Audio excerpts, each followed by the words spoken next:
মুখের যত্ন তো কম বেশি আমরা সবাই নিই, কিন্তু মুখের সাথে সাথে শরীরের আদার পার্টসগুলোরও তো একটু যত্ন নিতে হবে, তাই না? বিকেলবেলা ফ্রি বসেছিলাম, তাই ভাবলাম একটু পায়ের যত্ন করে নেওয়া যাক টুক করে।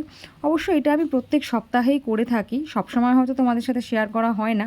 আর এই গরম জলের মধ্যে পা ডুবিয়ে খেলা করার যে কি আনন্দ, সে কথা আর কি বলবো। আর হ্যাঁ, আমরা হচ্ছি বাঙালি বস, আমরা ব্রাশকে দাঁত মাজার পর ফেলে না দিয়ে সেটাকে নখ পরিষ্কার করা, চিরুনি পরিষ্কার করার কাজে সবসময় ব্যবহার করে থাকি।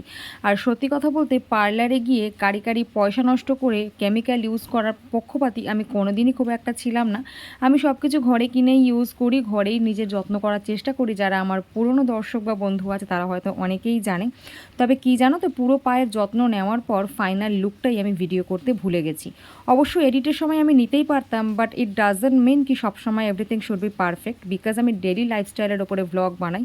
আর ডেলি লাইফে মানুষের ভুল হবে না, এটা আবার হয় নাকি? তোমরা কি বলো?